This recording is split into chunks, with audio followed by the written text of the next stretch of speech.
Indonesia dan linguistik. Hari ini materinya adalah tentang kalimat inti. Kita langsung aja mulai pembelajarannya ya. Oke, sambil disimak. Kalau ada hal-hal dari kata-kata kakak yang penting, boleh dicatat, boleh juga didengarkan saja, tapi diingat ya, jangan sampai lupa.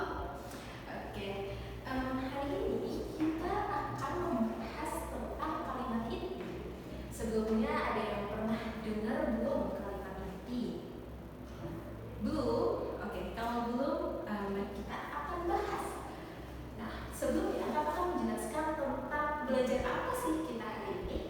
Hari ini kita akan belajar tentang 4 materi, 4 subbab dari kalimat inti. Apa aja? Yang pertama ada pengertian kalimat inti yang akan kakak bahas selama 5 menit ke depan. Jadi jam 11 sampai jam 11:05 aja. Kemudian di subbab kedua kita akan bahas ciri-ciri kalimat inti. Ini cukup 2 menit aja karena memang materinya enggak banyak, dan pola kalimat inti di 3 menit serta cara menentukan kalimat inti di 5 menit setelahnya. Jadi totalnya kita akan membahas tentang ini semua dalam 15 menit ya. Oke, ini kata ditulis nih, hari ini hadir semua kan? Oke, start chain-nya. Karena hari ini kita akan membahas, maka start chain-nya akan berlaku. Artinya siapa yang aktif di kelas akan mendapatkan start chain. Start chain itu apa sih kelas? Start chain adalah bintang yang nantinya akan ada di rapat kalian. Gitu. Jadi jangan takut untuk bertanya, jangan takut untuk menjawab setiap pertanyaan ya. Oke, kita mulai. Di sini ada Dina dan Devia. Dina dan Devia, kakak mau bahas tentang pengertian kalimat inti dulu nih. Pengertian kalimat inti. Kalimat inti adalah bagian dari unsur penting sebuah kalimat. Kalimat inti adalah bagian dari unsur penting sebuah kalimat. Loh, kenapa kak? Kok ada yang dimerahin? Yang dimerahin ini apa maksudnya? Yang dimerahin artinya adalah unsur penting. Unsur penting di dalam kalimat ini ada 2 nih. Yang wajib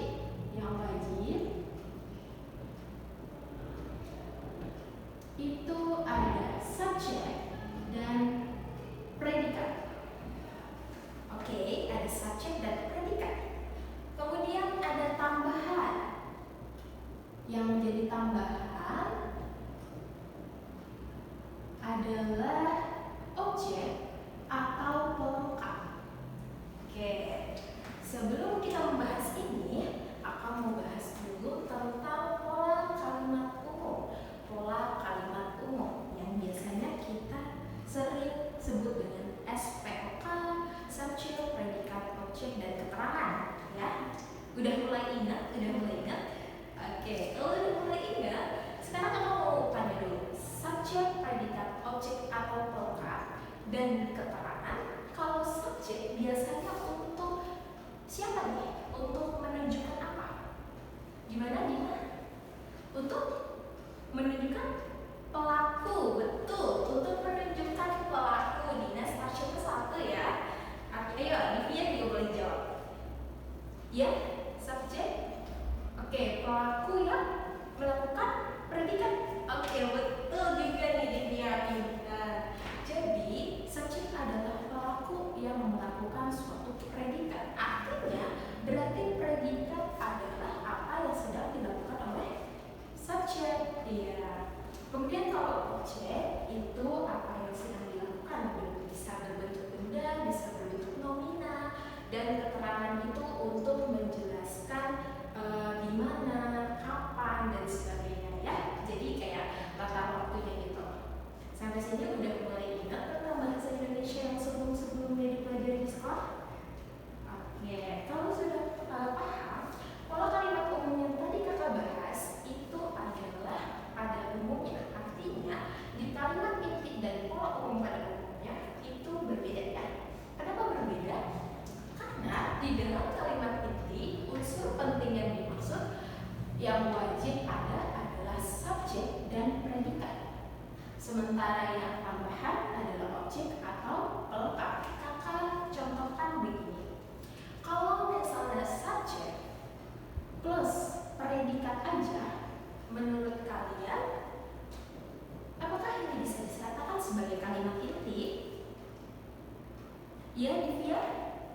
Bisa, betul. Kalau menurut Dina nih, kalau subjek plus predikat ditambah objek atau pelengkap, bisakah dikatakan sebagai kalimat inti? Tidak bisa. Kenapa tidak bisa? Oke, kakak tambahkan ya.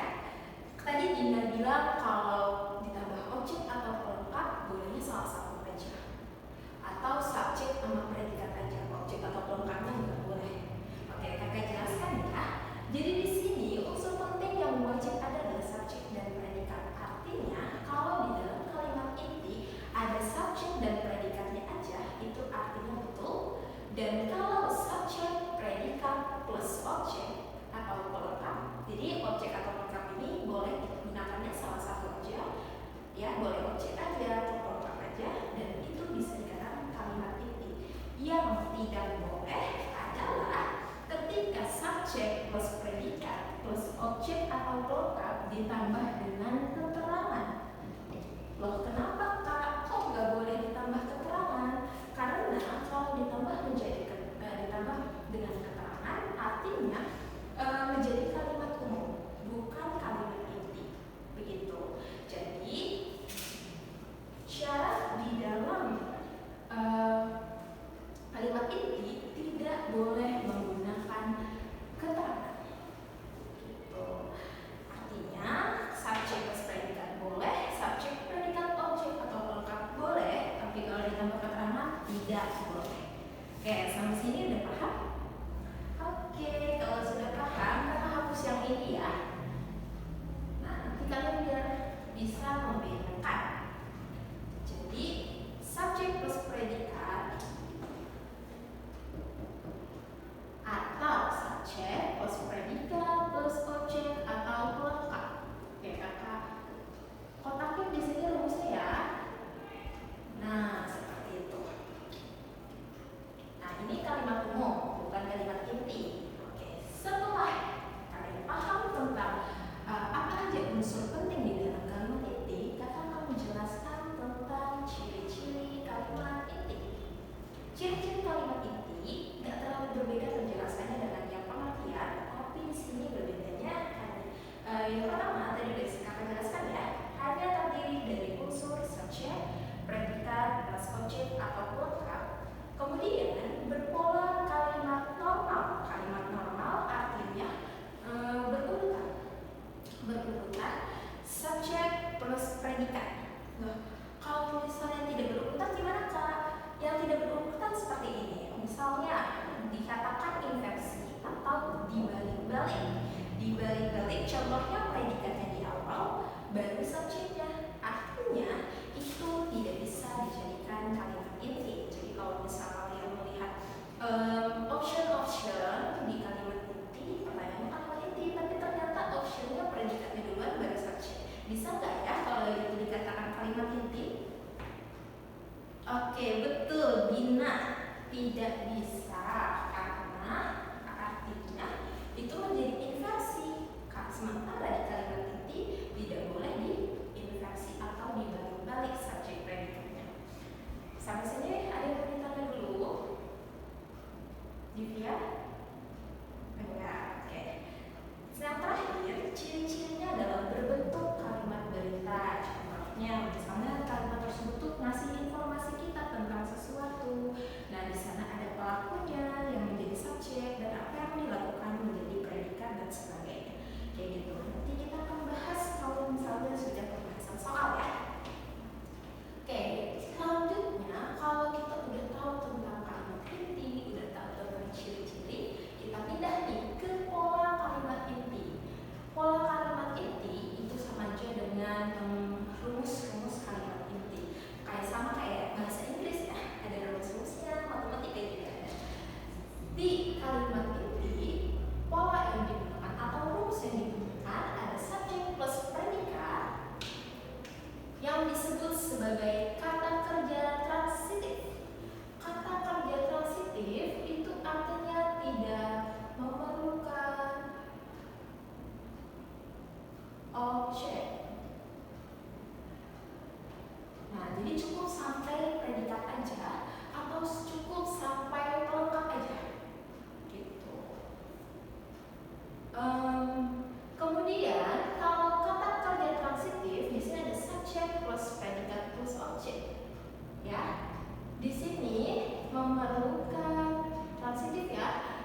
mau nanya apa?